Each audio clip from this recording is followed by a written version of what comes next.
ouvintes do Pode Inspirar. Eu sou a Júlia, do segundo ano de Engenharia de Produção, e hoje a gente começa mais um episódio da série Feminicídio, certo? Então, esse tópico é muito importante porque isso acontece muito no Brasil, né? E o feminicídio não é nada mais, nada menos, né? Que quando uma mulher morre pelo fato de ser mulher, né? Pode ser por ódio, rancor de alguém, e entre outros fatores, certo? Bom, a gente tem várias pessoas que lutam, né, principalmente mulheres, para acabar com isso no Brasil. E hoje a gente vai receber uma delas, né? E então seja bem-vinda, Natália. Obrigada por nos ceder o seu tempo. E agora conta um pouquinho sobre você, né? De onde você vem, o que te motivou a trabalhar com o que você trabalha, né? Fala um pouquinho pra gente. Boa tarde, Júlia. Meu nome é Natália, eu sou advogada e sou professora da Unespar também. Vou começar falando um pouquinho de mim, para daí vocês conseguirem entender o porquê que, na verdade, toda e qualquer forma de violência contra a mulher acaba sendo um tema muito relevante na minha carreira. Eu nasci numa casa de mulheres muito fortes. Minha mãe é advogada criminal. Ela já fez mais de 100 júris e, claro, homens, mulheres e todas as formas de violência ela acabou defendendo direto ou indiretamente. Mas eu nasci num lar em que a gente sempre teve muita consciência do que você precisa ser para conseguir ser uma mulher nos dias de hoje. E minha mãe foi uma mãe solteira na década de 80. Então, teve um peso de preconceito muito grande. E ela conseguiu, assim, me criar de uma maneira muito boa, tanto que eu tô aqui hoje, não posso reclamar de nada. Mas também, ela conseguiu me passar valores em que, antes de ajudar uma outra pessoa, eu precisava ver qual era o ponto de fragilidade daquela pessoa. E que a gente só conseguiria continuar vivendo uma sociedade harmônica se as mulheres conseguissem se ajudar. Porque para minha criação, ela precisou de muitas mulheres ajudando ela também. E é claro que quando a gente fala de mulher, a gente fala de muita violência. O feminicídio, ele é um crime que ele é recente, na verdade ele é uma qualificadora, né, a gente pode colocar assim, é meio recente no nosso sistema, porque as mulheres, elas vêm sofrendo violências ao longo de toda a história. Se a gente parar para pensar que o nosso direito de voto é praticamente ontem, nosso direito de salário igualitário vem a partir da Constituição de 88, e alguns direitos como poder amamentar o nosso próprio filho, é muito recente, a gente pensa o quanto essas mulheres já sofreram violência ao longo de todo esse tempo. E isso é um pouquinho complicado, porque o homicídio, né, você matar alguém, independente do gênero, já é uma forma extrema da nossa violência. Eu sempre brinco com os meus alunos da seguinte maneira: a gente pode matar quem a gente quiser, a gente não faz isso porque a gente sabe que existe um sistema penal que vai proteger a gente. Só que a gente também tem códigos, tanto penal quanto civil, que há pouco tempo atrás falava que uma mulher sem honra, que é sem a sua virgindade, não servia para nada. E que ela poderia ter o casamento anulado por falta dessa virgindade. Então, você não ter uma situação dessa, de uma proteção dessa vida, fazia com que as violências aumentassem cada vez mais. Então, eu cresci num lar, eu não gosto de dizer feminista, porque minha mãe diz que ela não é feminista, mas num lar com muita consciência sobre o feminino. E desde que me entendo por gente, eu passei a ver minha mãe trabalhando, a ouvir minha mãe trabalhando e a construir minha conta sobre isso.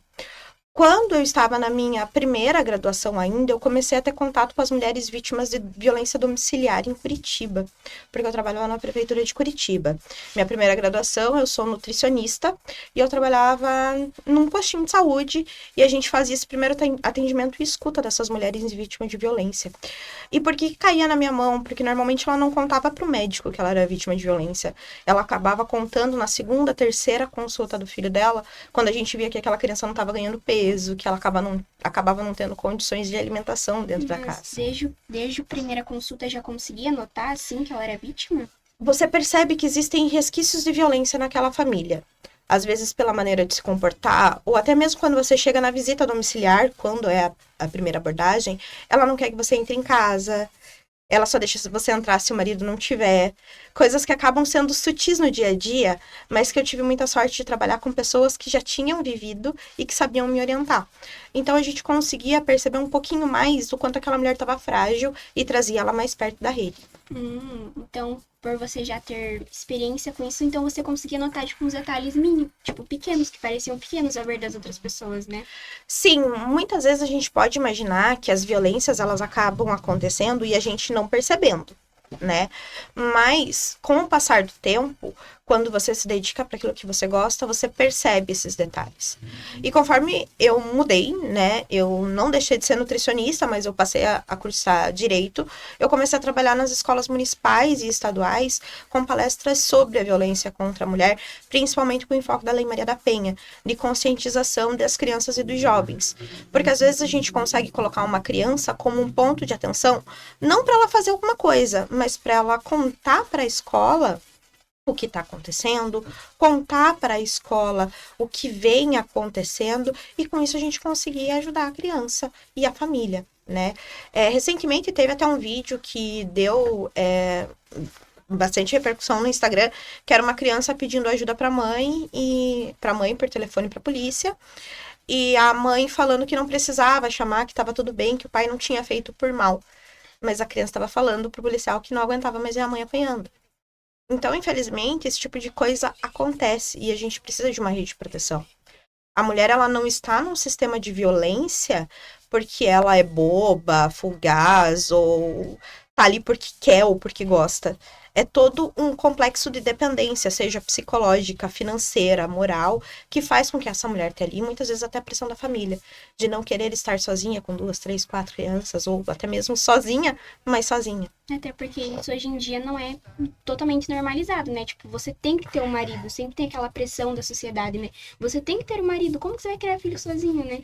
Então, acabo vendo, até hoje em dia, eu vejo muitas reportagens também, que as mulheres não conseguem sair daquilo porque, ai, eu sou dona de casa, como que eu vou ter um emprego? Como que eu vou cuidar das crianças, né? Então, tipo, realmente, hoje em dia, é visto como uma pressão pra mulher, né?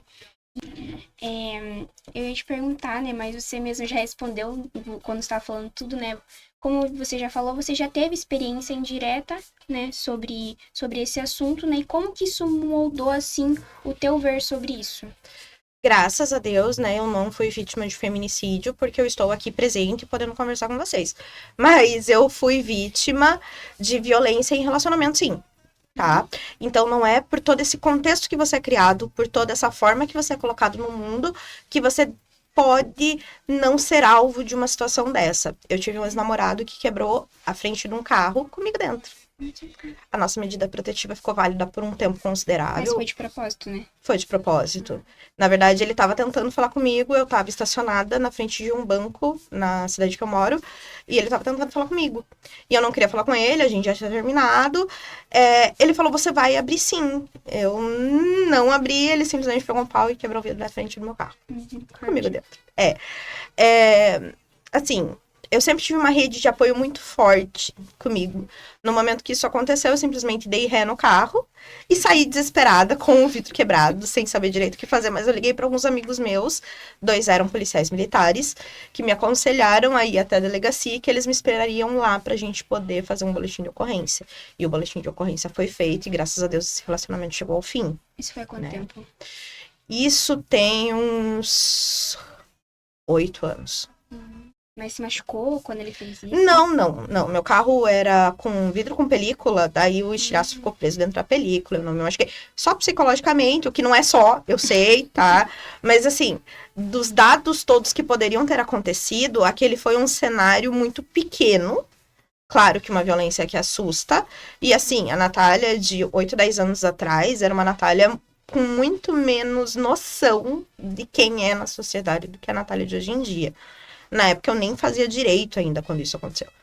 Então, foi uma mudança muito importante na minha vida, porque eu percebi que às vezes a gente se deixa entrar em alguns relacionamentos que acabam sendo muito tóxicos, né? Mas quando a gente está falando do feminicídio, especificamente falando, a gente está falando dessa violência da mulher, a gente precisa também fazer uma ressalva. Nem sempre o feminicídio é qualquer mulher morrendo. Vamos imaginar a seguinte resolução. Estamos eu, o Zezinho, em um ponto de ônibus. Chega um cara pra roubar. O primeiro que tá no ponto de ônibus é o Zezinho, ele rouba o Zezinho e eu saio correndo. Problema nenhum, ok? Ele chega lá e ele mata o Zezinho durante esse assalto. Temos um problema porque temos uma morte envolvida. Se eu morresse no lugar do Zezinho, se eu fosse a primeira, precisaria ser analisado se isso está acontecendo por eu ser mulher ou por eu ser a primeira.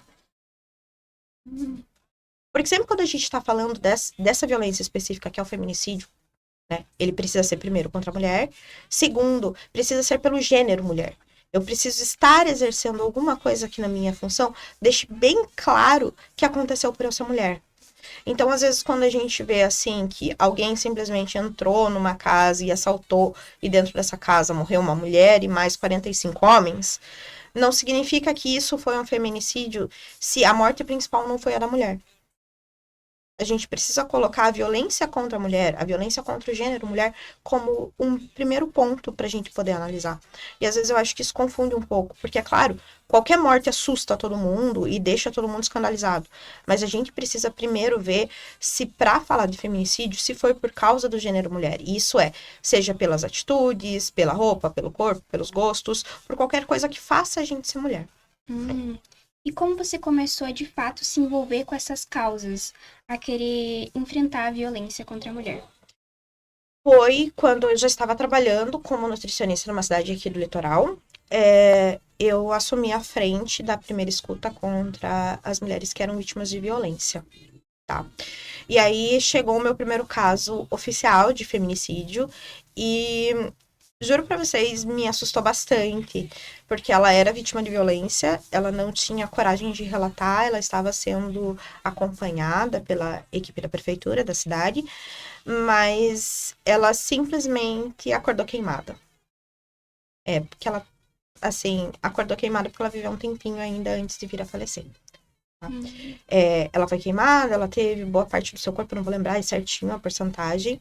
E a partir daquele momento eu percebi que não era só falar que violência contra a mulher não estava sendo legal. Eu precisava passar a mostrar para o pessoal que realmente existem formas de violência que chegam a extremos. E quando a gente chega nesse extremo, a sociedade inteira precisa coibir. A gente gosta muito de falar dessa questão de papel, de fala, de quem pode falar, de quem não pode falar. Claro, queremos ter mulheres falando sobre isso, mas a gente precisa lembrar que quem faz nossas leis muitas vezes são os homens.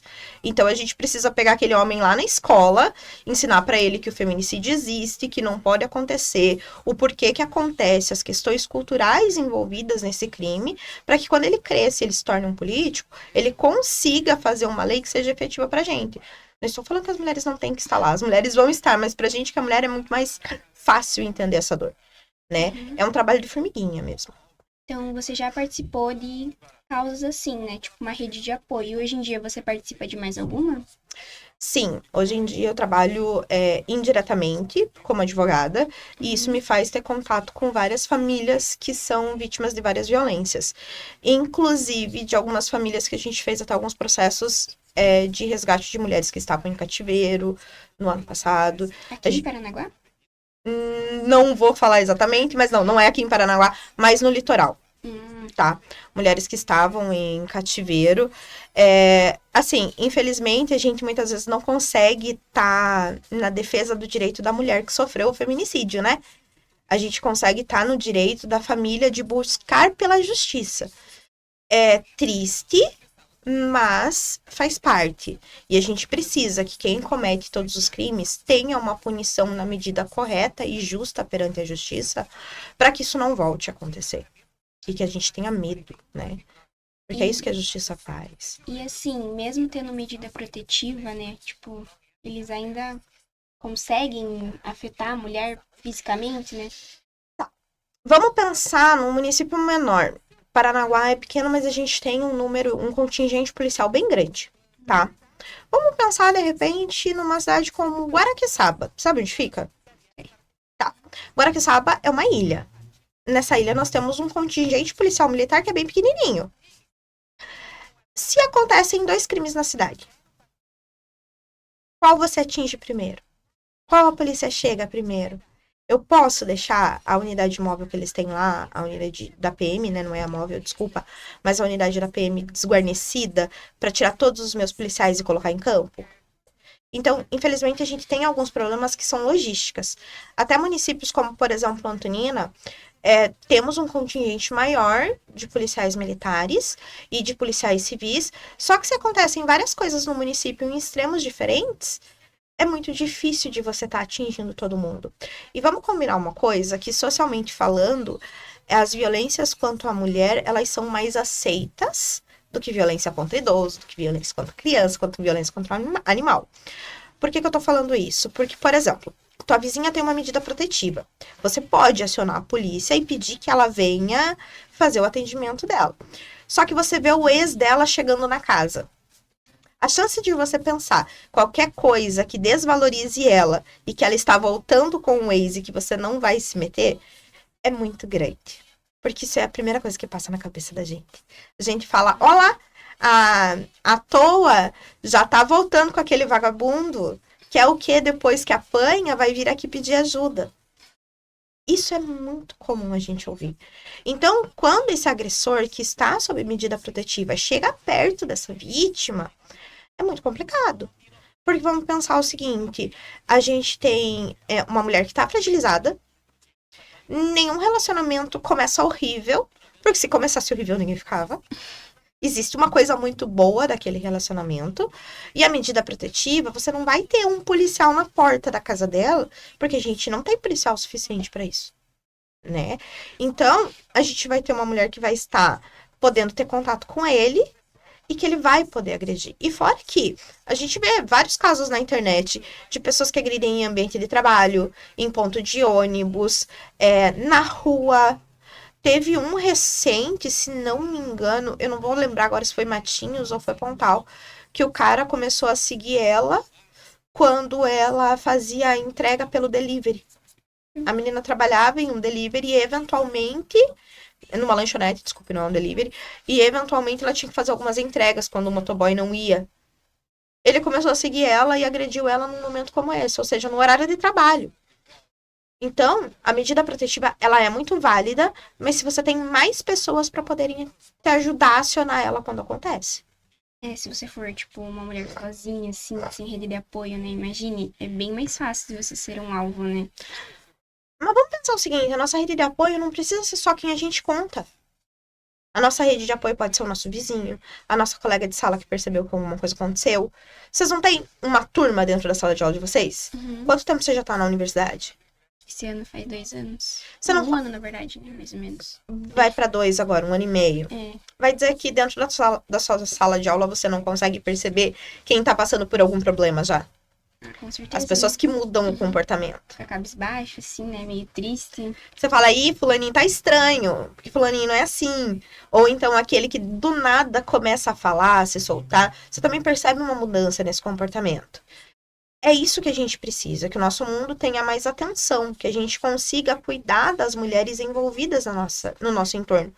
Porque às vezes, aquela menina que do nada ficou cabisbaixa, se você sentar com ela, conversar um pouquinho, ela já vai ter um ponto de apoio, e a hora que aquele ex-lazarento vier atormentar ela querendo voltar, ela já vai ter mais alguém para conversar, em vez de falar com ele, vamos dizer assim. Porque assim, o relacionamento, ele é um relacionamento comum, tá? Não tô falando de violência nenhuma. Ele é saudável e faz bem pra gente, tanto que faz parte de uma das necessidades básicas de um ser humano. A gente vive em sociedade, a gente quer ter afeto, a gente quer ter uma pessoa pra amar. Só que quando esse amor se torna violento, é onde começam os problemas. E normalmente não é na primeira violência que a pessoa se afasta. Eu conheço um caso, foi um júri da minha mãe, que o cara deu 5 ou 6 vezes que ele pegou a cabeça da menina e bateu contra uma parede de tijolo. Que horror. No dia do júri dele, eles estavam casados ainda. Ele mudou? Até hoje, nunca mais ele fez nenhuma violência contra ela, nada disso aconteceu, ele cumpriu a pena dele com a sociedade, né? Não estamos aqui para falar do crime dele, mas vamos falar dela um pouquinho, né? Ela entende isso, essa mudança dele? Será que ela sofre alguma outra violência dentro de casa? Será que alguma outra coisa aconteceu? A gente não sabe. Porque dentro de um relacionamento muitas coisas podem fazer e a gente não pode julgar aquela mulher que está dentro. A gente tem que estar em torno dela para que no primeiro sinal de violência a gente consiga acolher ela para ela querer sair de lá. Mas às vezes algumas mulheres estão tão presas que elas até normalizam, né? Falam assim, mas ele tava com raiva. Tipo, querendo justificar a agressão, né? Isso acaba acontecendo muito. Eu acho que isso é meio que algo que tá até inserido dentro da sociedade, né? E falando em sociedade, queria saber, assim, o que que você acha que tem que mudar, tipo, coisas, tipo, urgentes, assim, que tem que mudar na nossa sociedade pra acabar um pouco com essa violência com as mulheres. Pergunta polêmica, né, dona Ju? Então, eu acho que a gente precisa realmente mudar a nossa forma de criação de cidadão, independente de gênero. Essa questão de ter papel disso, papel daquilo, papel que é feminino, papel que é masculino, só serve pra gente segregar cada vez mais. Assim, e isso é muito complicado, porque quando você começa, desde a criação, a diferenciar os papéis, dizer que coisa de casa é de um, coisa de limpeza é de outro, e que um é responsável pelo cuidado do outro, faz com que esse abismo social cresça cada vez mais. A gente tem uma sociedade que ela é muito patriarcal ainda. A gente vê muito a palavra do pai tem que ser a última da casa. Aí quando vão fazer piadinha, ainda colocam assim, mas a palavra dele é sim, senhora. Mas vem cá, a gente precisa ter uma palavra final de alguém. Quando você quer fazer um relacionamento com uma pessoa, construir uma vida, você tem que somar fatores, tá? Vou dizer pra você que nem eu digo com os meus alunos. Casamento é um contrato. É um contrato e você tem que encarar como um contrato de uma empresa. A gente não pode pensar só na emoção. Você tem que pensar se aquela pessoa que está do teu lado, ela vai ser uma boa companheira para todas as dificuldades da tua vida. Porque vai ter momentos que você vai ter feliz, vai ter momentos que você vai estar triste, vai ter momentos que você vai precisar de apoio. E essa pessoa que você escolheu para estar do teu lado, ela vai topar te dar banho se precisar de 3 horas da manhã para baixar tua febre? Se não vai, muda de relacionamento. Hoje em dia a gente tem essa facilidade de poder escolher, né? Na época da minha avó, a gente não podia escolher marido.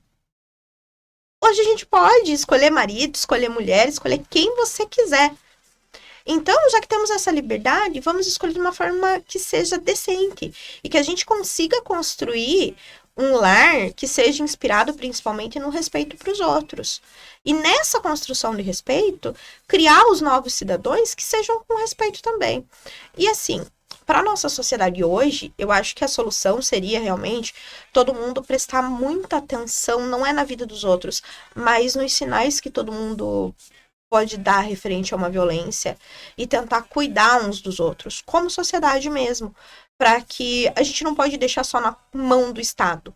Os crimes acontecem na nossa frente e hoje em dia muitas vezes a gente não toma nenhuma atitude para separar um casal brigando, a gente filma para colocar na rede social. Então, a gente não pode deixar com que isso aconteça no dia a dia, porque hoje pode ser um soco, amanhã pode ser um tiro. E querendo ou não, por mais que você não saiba que aquele crime aconteceu, você vai carregar um pouquinho da culpa daquilo. E é até irônico, porque hoje em dia a galera grava e faz de meme, né? Tipo, posta na internet pra dar risada. E a galera normaliza totalmente isso. Se você abrir um TikTok e casal brigando, você vai ver um monte, né? Piadinha, assim, e ainda faz piada, né? Eu acho, sim, totalmente desnecessário, porque podia tomar alguma atitude em relação a isso, né? Como você falou, hoje pode ser um beliscão, amanhã pode ser um soco, ou até às vezes coisa pior, né? Na verdade, é sempre uma crescente, né? A primeira agressão normalmente é algo psicológico, e depois isso vai escalonando até chegar em algo físico, algo que vai tirar essa pessoa da circulação da sociedade, às vezes por 1, 2 dias, por causa de um roxo, de um hematoma, às vezes uma semana, aí começam as quedas, o me machuquei na rua, o tropecei ali, e daí isso pode chegar a um óbito muito fácil. Já leu se é assim que acaba? Não, Não leu? Nossa, você tem que ler. Não sei se já leu algum livro da Colleen Hoover. já li alguns. Então, leia assim que acaba. Nossa, é muito bom. A história é tipo assim: ela tem uma amiga que. O sonho dela, da personagem principal, que é a Lily, é abrir uma floricultura, né? E daí uma moça vai lá e tudo mais e começa a trabalhar com ela. E ela acaba conhecendo o irmão dessa amiga dela e começa a embarcar num relacionamento com ele e tudo mais. E aí começa assim, né? Tudo bem, tudo mil maravilhas. Só que ele é muito agressivo, né? E daí, tipo, em uns acontecimentos, ele acaba jogando ela da escada e fala que foi sem querer. Tipo, ai, desculpa, foi sem querer, foi na emoção. Só que, tipo, essas ações começam a criar um padrão, assim. Toda vez que ele fica bravo, ele desconta nela, assim, sabe? E aí, tem muita coisa. Não vou dar spoiler aqui, porque vai que alguém tá lendo, né? Não Mas vamos acabar com a também- alegria dos outros. Mas só pra você, tipo assim, uma recomendação, caso você goste de livro Eu gosto bastante. Na verdade, assim, quando você entra numa via de começar a trabalhar com essas mulheres que são vítimas de violência, com as famílias que são vítimas de violência, você acaba consumindo muita coisa até para você ter escopo do que pode vir a acontecer. Claro que uma história de fantasia vai ter coisas e coisas ali no meio, mas acabam servindo de alerta pra gente do que pode vir a acontecer. Nem tudo que está na fantasia acontece, assim como nem tudo que está na realidade a fantasia se inspirou. Mas sempre uma coisa acaba interligada com a outra, né? Ah, e uma curiosidade muito interessante é que ela via a mãe dela passando por violência doméstica, assim, em casa, né? E ela vai lá e acontece com ela e ela julgava tanto a mãe dela, tipo assim, nossa, porque é só sair desse relacionamento, tipo, por que que ela não sai? Tipo, sabe? Daí ela se vê dentro daquele relacionamento e, tipo, não sabe como sair, sabe? Mas isso é muito comum, porque a gente cresce e acaba tendo alguns espelhos dentro da nossa casa, né?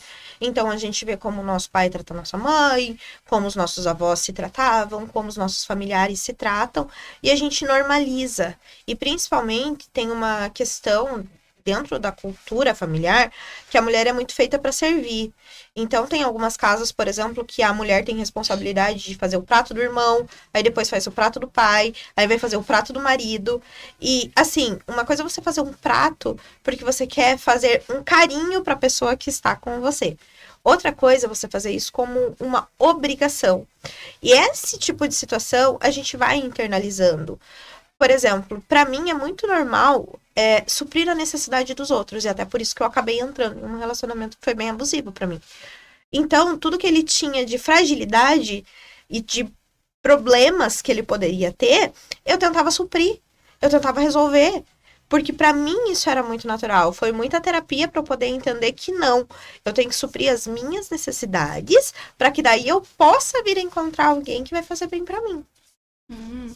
E você já enfrentou alguma resistência a falar sobre esse assunto, que é o feminicídio, né? Já que é um assunto tão delicado? Bastante, assim, falar em escola é muito difícil, porque existe um preconceito, principalmente quando você quer falar do número de mortes, do número de mortes que aconteceu no Paraná, Antonina, os crimes que estão ligados a isso ou não, quais são as cadeias de violência que chegaram até aquilo. É muito difícil, porque eles muitas vezes acham que não estão preparados para isso.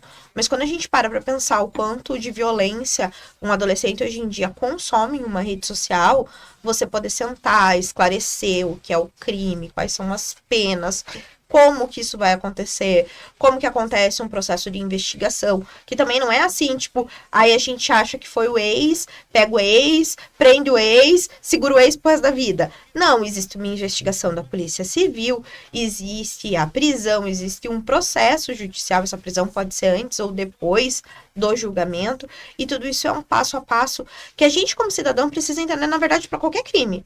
Porque muitas vezes a gente acha que, assim, alguém roubou minha caneca, eu vou ali na delegacia, minha caneca aparece magicamente aqui. Infelizmente, não é assim, né? Que bom se fosse, a gente tivesse uma varinha de condão e fizesse assim. Mas, Então... seu longuinho. né? Já tô devendo uns 1000 pulinhos pro seu longuinho já. É bom começar a pular, então, tá? Saindo daqui hoje você começa. Tá bom. Mas a gente precisa entender que, principalmente, existe, se eu acusar você de ter pego isso aqui meu, você tem todo o direito de se defender dentro da justiça. E assim, eu já fiz muitos casos em que eu defendo o agressor. E algumas pessoas me perguntam como que eu consigo fazer isso. Isso que eu ia perguntar. É a primeira pergunta que vem, principalmente quando por eu ter essa história muito envolvida dentro do movimento feminista, né? Como que eu consigo defender o agressor? Não é porque eu estou defendendo o agressor. Claro, o agressor também pode não ter cometido aquela violência, ou não ser exatamente aquela violência que está tipificada, mas principalmente aquele agressor, ele passou por uma cadeia de custódia. Ele teve seu crime investigado, ele teve prova colhida, ele teve laudo pericial, ele teve corpo de delito, ele teve uma série de coisas. E se tiverem fragilidades nesse processo, a função do advogado vai ser perceber essas fragilidades, atacar elas e procurar por justiça, ou seja, para que essas falhas não voltem a acontecer. Aquela pessoa não pode ser colocada em qualquer regime prisional se ela tiver um menor resquício que não foi daquele jeito crime. A gente não pode nunca punir um inocente. É sempre pior para a sociedade você pegar um inocente e colocar dentro de um sistema penitenciário do que a gente tentar descobrir quais são as falhas. Então, de maneira nenhuma, eu defendo o crime. Eu defendo os erros do processo para que aquela pessoa também não seja vítima de uma violência, né? E isso é muito difícil das pessoas entenderem. Só que, assim, conforme a gente vai batendo no processo e diminuindo os erros e mostrando as fragilidades do nosso sistema hoje, judiciário, a gente consegue construir um sistema mais forte. Porque daí a Polícia Civil já vê onde errou e pode corrigir. A pessoa que fez o laudo, eu lembro do primeiro laudo de violência da mulher que eu peguei, tinha 3 linhas escritas, era muito. Hoje em dia, desse mesmo período, você pega o laudo e vai ter 4, 5 folhas, detalhando exatamente o que aconteceu, como aconteceu, com foto. Ou seja, ele melhorou nesse processo. Claro, eu também melhorei ao longo desse processo, mas a gente vai vendo o quanto o sistema vai ficando com menos brecha para que alguém que tenha cometido a violência não possa mais sair impune. E é isso que todo mundo tem que procurar, né? Mas assim, quando você pega pra ler o processo, né? Você tem escolha de ficar ou não com o processo, né? E o que você leva em conta, assim? Tipo, você vê que é um assunto delicado de feminicídio, né? O que você leva em conta, assim, ou até mesmo de agressão da mulher, né? Que você vê que a mulher tá naquela situação. O que você leva em conta pra você ficar com aquele caso ou não? Então, eu nunca parei para me fazer essa pergunta, tá? Vou ser sincera. Eu já disse não para alguns casos, mas eu me propus, quando eu me formei, que durante um período da minha vida eu não iria dizer não. Eu iria me colocar à prova em toda e qualquer violência que viesse bater na minha porta. Porque eu queria entender todas as faces da violência para eu entender se eu conseguiria trabalhar ou não com elas, tá? Ah, Natália, mas isso pode ter levado a alguma defesa ruim.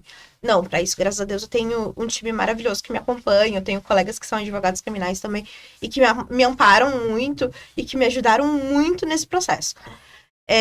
Mas, assim, o único caso que eu abri mão até hoje foi uma violência contra uma pessoa que eu conhecia.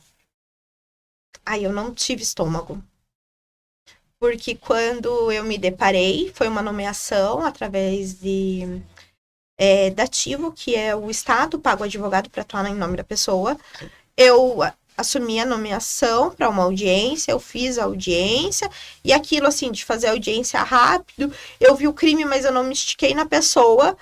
Eu terminei a audiência, eu olhei de volta à ata, assim, eu falei, tá, mas esse dia foi o dia que tal coisa com tal pessoa aconteceu. E era uma pessoa que eu gostava muito, aí eu não tive coragem. Mas foi o único até hoje que eu recusei, assim, motivo pessoal, vamos colocar assim.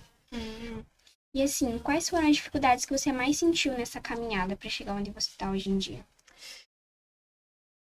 Primeiro, ser mulher. Às vezes você chegar de madrugada em alguns momentos de violência, você ter que pegar a pessoa que sofreu violência, acabar colocando ela dentro do teu carro e tendo que levar para o hospital. Você ser mulher faz muita diferença. Você não ter um homem do seu lado, porque na nossa sociedade, às vezes parece que muitas vezes a gente só é validado se tem um homem do lado, né? Então, assim, ser mulher eu acho que foi o meu primeiro problema. O segundo problema foi trabalhar com o emocional mesmo. E entender que eu preciso ser forte para acolher a vítima, tá? Eu preciso dar toda a estrutura para a vítima, para ela poder contar comigo. Mas tem um detalhe muito importante. Quando eu estou para defender o criminoso, eu tenho que entender que não foi eu que fiz o crime. E que, na minha vida, não vai mudar nada o crime que a pessoa cometeu. Porque isso foi, na verdade, uma coisa que minha mãe falou para mim logo que eu comecei a estudar direito. Porque ela sempre falava assim, Natália, o crime nunca é teu. Coloca isso na tua cabeça. Não existe crime maior ou crime menor. Todos os crimes são horríveis. E enquanto não tiver pessoas que trabalhem de uma maneira justa, vai ficar cada vez mais fácil você ter criminosos na rua. Então, você pegou o processo, você tem que fazer o processo da melhor maneira possível para que aquela defesa saia perfeita dentro do judicialmente aceito e dentro da lei. Então você não fica assim, nossa, tipo, quando você tá defendendo o agressor, então, tipo, você não fica assim, Deus, tô defendendo ele, tipo, não fica... Já aconteceu algumas coisas, na verdade, daí não foi com mulher, foi com criança, que eu fiquei meio... Sim, Ele estava defendendo o agressor daí? tava, talvez, né, o agressor. Que eu fiquei meio, assim, sensível. Eu confesso. Já aconteceu de eu terminar a audiência, assim, meu Deus, o que eu tô fazendo comigo? Mas foram pouquíssimas vezes, assim. Porque são crimes que foram muito...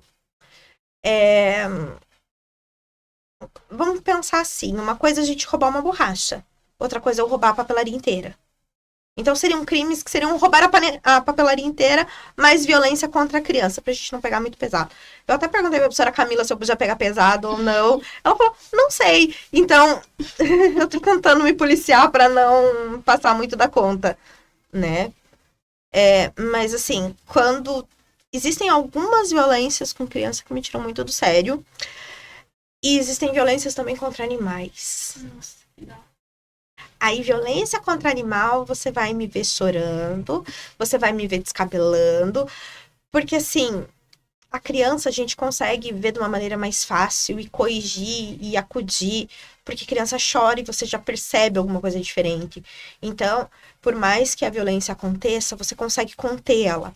Só que com os animais, às vezes eles passam 4, 5, 6 anos passando por uma violência e eles não conseguem pedir ajuda. Aí me dói muito. E você vê muitos casos de animais, assim, você toma a frente de processo assim. Graças a Deus eu não tomo a frente, né? Porque assim a gente não dá conta do mundo também, né? Mas eu conheço muitos casos e teve uma fase em que eu atuei. Foi um bolo, assim, vários casos que vieram a respeito. Se não me engano, teve mais ou menos, ali eu não vou lembrar exatamente o mês, mas foi o ano passado que a gente teve 12 casos em um mês, assim, que envolviam violência contra animais. E de forma geral, assim, teve algum caso que, tipo, te marcou profundamente, assim, que você ficou, assim, tipo, pensando muito naquilo, sabe? Putz, eu acho que meu primeiro caso de violência contra a criança me fez pensar muito, muito mesmo. Tanto que é o exemplo que eu dou até hoje em sala de aula com os meus alunos sobre violência contra a criança. E o primeiro caso que, assim, na minha vida me chamou a atenção foi a morte de uma empregada de uma amiga minha. O namorado entrou de madrugada dentro da casa e tacou fogo no quarto dela. A gente devia ter uns 10 anos quando isso aconteceu. E até hoje eu lembro da sensação que eu tive quando eu soube, porque ela era minha vizinha. Então a gente acordou de madrugada com aquele barulho de bombeiro, de não sei o quê e todo aquele resto. A sensação que eu tive em ver aquilo pegando fogo e depois em saber que ela estava lá dentro. Eu acho que esse, sem dúvida nenhuma, foi o que mais me marcou, assim. E hoje em dia, quais são os casos que você mais pega, assim, pra defender? Tá? Hoje em dia, na esfera criminal, temos bastante homicídios simples, né? Sem ser diretamente envolvido com a mulher. Temos muita violência com a mulher. Eu diria pra você que hoje em dia eu trabalho no lado da vítima já há um tempo considerável. E a maioria dos casos eu estou do lado da vítima conseguindo ajudar ela. Mas eu percebi quando eu estava num escritório, qual eu já me afastei, que era muito engraçado. O agressor, quando chegava para contratar um advogado e me via numa sala com outros homens, todos engravatados, todos assim, com uma cara de advogado formal, eles olhavam pra cara e falavam: não, eu quero aquela mocinha. Eles gostavam, os agressores, assim, dos crimes mais violentos, gostavam de ter uma advogada mulher do lado deles, né? Coisas que eu nunca vou conseguir entender 100% por que acontecia, mas era uma coisa que me chamava de muita atenção. Tipo, e era só você de mulher, só você mesmo? Sim, era eu e 7 homens. Meu Deus. É aqui em Paranaguá ou em outra cidade? Não, outra cidade. E assim, você, tipo, quando eles falavam com você, assim, você via que, tipo, eles falavam assim, tipo, querendo mostrar, ai, porque eu sou homem e você é mulher, e você tá vendo o que eu fiz com a mulher? Tipo, você sentia isso neles? Ou... Não, eu nunca me senti coagida, tá? Por nenhum deles nesse contato inicial. Às vezes, ao longo do processo, eles ficavam um pouco mais agressivos porque eles queriam coisas e existe um limite ético e judicial, né? Existe um negócio chamado lei. Eu não vou fazer nada contra a lei. Agora, coisa que hoje em dia, assim, eu só faço se alguém literalmente chegar pra mim e pedir muito, pelo amor de Deus. E ainda assim eu vou pensar muito que é pensão. Pai pagando pensão, normalmente, o inferno. Por quê? Porque eles se acham no direito de reduzir o valor de pensão, eles se acham no direito de não pegar criancinha, eles acham que o dinheiro da pensão faz um milagre na vida da criança. E o homem às vezes não entende que quando a gente está falando de uma criança morando em um ambiente, eu estou falando da água que ela está consumindo, da luz que ela está consumindo, do lugar que ela está morando, do IPTU que está pagando, da roupa que veste, da comida. Assim, tipo, eu tenho um saco de arroz só para mim, isso vai durar um tanto. Agora eu tenho um saco de arroz para mim e para minha filha, isso vai durar menos. Então isso também é alimentação da criança. Isso quando ele não fala que a mãe tá gastando com ela mesma, né? Ai, que tá saindo no fim de semana? Ai, com o dinheiro da pensão, né? Tipo assim, dá R$ 200 por mês e acho que faz milagres, né? Exatamente. Quando assim você tem 3, 4 filhos com a mesma mulher, você chega lá num valor de R$ 300, ele é assim, mas tá muito do meu salário. E daí você descobre que aquela pessoa recebe por fora, isso e aquilo. Eu só sofri agressões como advogada até hoje quando se tratavam de pensões e eu dizia não, assim. Aí o cliente falava, porque você tá advogando pra minha ex, porque você é uma péssima advogada. Por você chegar pra ele e falar assim, infelizmente, mais do que isso eu não consigo fazer, né? É muito difícil, porque isso pra mim é muito ético. Assim, existe esse limite e que não sei se por eu ser mulher, não sei se por eu ser filha de uma mãe solteira, não sei o que me pega psicologicamente, que eu acabo tendo esse filtro e daí eu decidi que não, isso eu já não consigo mais fazer. Existem alguns limites que a gente não consegue fazer. Tenho ainda casos, tá? Mas esse ano eu já optei por não pegar mais. E que tipo de transformação você já presenciou por conta dessa parte da conscientização? Nenhuma. Assim, eu vou falar um negócio que pode ser muito usado contra mim, tá? Mas assim, quando a gente tá falando de um negócio chamado poder, a gente tem uma sociedade inteira que chegou pro ser homem e deu todo o poder do universo pra eles. Entendeu? É, então, quando a gente tá falando de um homem que conseguiu fazer uma violência, eu acredito que ele possa mudar sim, porque eu acredito que a humanidade tenha que mudar. É diferente. Tá? Então, o homem faz parte da humanidade, então ele vai ter que mudar. Mas mudanças individuais, eu acho muito difícil o homem que foi abusador com uma mulher achar o caminho da redenção e passar a acreditar em unicórnios mágicos. E ser a melhor pessoa do mundo no dia seguinte. Tá? Pode acontecer mudanças? Claro que pode. Até porque existem níveis de relacionamentos que são diferentes. Por exemplo, a pessoa que pra mim é excelente, pra você talvez seja uma pessoa que não te dê segurança emocional. Porque eu trabalho em 2 municípios diferentes, eu tô fazendo doutorado. Então, se tiver um cara que ficar me mandando mensagem a cada 5 minutos, oi linda, como você tá? A chance de eu mandar ele pastar é muito grande. Agora, talvez pra você seja necessário ter esse cara no dia a dia. Então, muitas vezes não é a pessoa que é tóxica, mas o relacionamento e a construção que a gente fez para aquele relacionamento. Então, assim, pode ser que uma pessoa com uma não dê certo e com outra dê. Isso eu acredito bastante. Agora, o cara que bateu 15 vezes na esposa, continua casado com ela e vai bater a 16ª hoje à noite, desculpa, Manessa, eu não acredito que na mudança dele, não. Já aconteceu, tipo assim, de você ter recebido lá o processo do agressor, ganhou, beleza, e voltar novamente, tipo, por conta de mais uma agressão?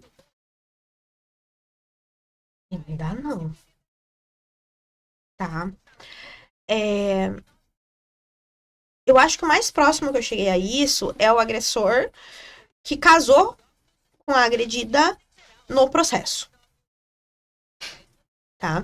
Eles eram noivos, aí eles se separaram, aí eles retornaram, aí eles decidiram casar e no final do processo eles já estavam casados, tá? Mas assim, é, é muito complexo, porque cada relacionamento é único.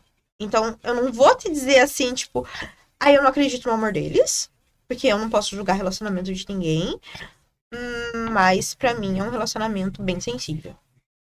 E eles terem casados anulou alguma coisa, fez alguma diferença no processo? Na verdade, assim, a mulher pode fazer até um nível de retratação, quando a gente tá falando do processo da Maria da Penha, né? Tipo, ela foi lá, deu queixa, né? Existe um nível de retratação, mas existem alguns níveis. Por exemplo, se ele xingar ela de vagabunda, isso é pessoal, diz em relação à minha índole, à minha honra, eu posso retirar, vamos dizer assim, o processo. Só que agressão física não, o processo vai correr mesmo ela não querendo que corra. E daí ela vai ter que comparecer em juízo, ela vai ter que tomar todas as medidas. Estar junto ou não é questionável. E assim, tem alguma história inspiradora, de superação, seja sua ou de alguém que você conhece, pra contar pra gente? Olha, eu tenho de uma aluna minha, tá? Ela é mãe de 3 criancinhas e ela sofria um relacionamento abusivo desde sempre. E ela tava na época, acho que gestante, quando eu dei aula sobre violências pra eles. E o que que aconteceu? Ela veio conversar comigo depois da aula e ela falou assim: professor, eu queria separar do meu marido. O que que eu faço? Aí a gente conversou bastante e eu sempre brinco que eu espero 30 dias. A pessoa chegou pra mim falando que quer separar, eu sempre espero 30 dias pra pensar em mandar uma procuração, porque em 30 dias tudo pode acontecer, né? Porque às vezes é uma briga, às vezes é uma coisa pontual e ela não tinha me contado que ela era vítima de violência. Mas daí ela apareceu no escritório e ela falou assim: "Não, olha aqui, eu realmente quero separar. Hoje fazem 5 dias que eu não apanho." Oi? Como assim? Isso agora você me conta isso? Aí ela me mostrou, ela tinha várias marcas na perna, porque ela sofria agressão dele todo santo dia. Ele bebia, ele agredia ela. Ele bebia, ele agredia ela. E ele tinha um trabalho que é meio que sazonal, assim, então quando ele tinha mais dinheiro, ele bebia mais e agredia ela mais. Então fazia uma semana que ele tava fora da cidade, ela criou coragem pra vir me contar. Aí a gente deu entrada, ela foi afastada, levada pra casa da família, a polícia foi retirar as coisas dela de dentro de casa. Foi tudo tranquilo, tudo sossegado. E assim, uma coisa que sempre me deu medo foi que ela tinha 3 filhos. E como que você recomeça? Porque voltar pra casa de pai e mãe pode ser um pouco pesado. Principalmente quando você tem 3 crianças, né? A família inteira falando assim: olha isso, olha aquilo, olha aquele outro. Mas a mãe tava ali em vias de se aposentar, se aposentou para poder ajudar com as crianças. E o pai levava e buscava ela todo dia na escola. Pra garantir que ele não ia fazer nada com ela. E hoje mudou, ela já tá terminando a faculdade agora, a vida dela cresceu, ela tá muito bem empregada, passou em concurso, a vida dela seguiu, assim, e nunca mais voltou com ele, que é o mais importante. Que bom, né? E assim, que sinais você sabe, assim, você que tem mais experiência, tipo, indicam que uma mulher tá em alguma situação de risco? Seja física ou emocionalmente, assim, que ela demonstre, né? Normalmente, o primeiro sinal é quando a gente tem alteração de humor. Claro que a gente precisa diferenciar o que é, de repente, um estresse da faculdade do nosso estresse do dia a dia. Vamos pensar da seguinte maneira. Eu tô aqui conversando com vocês numa boa, vocês já me viram ontem, é mais ou menos a mesma vibe, e amanhã eu chego e eu tô quieta. Existe algo diferente acontecendo, né? Um outro sinal que eu gosto também de ressaltar muito é mudança em estilo de roupa. Às vezes é uma pessoa que mostra mais o braço e dá 3 semanas, você só vê ela de manga comprida. Tá um sol lazarento lá fora, 40 graus aqui em Paranaguá, e a pessoa com aquela manga comprida que assim. Atenção. Significa que tem alguma coisa? Não, vai que a pessoa gosta de. Tem vergonha do braço, tem uma cicatriz, tem alguma coisa e não quer mostrar. Mas pode ser que a pessoa também tenha uma marca, né? Principalmente se aquela pessoa sempre usou regata e do nada começa a usar roupa comprida.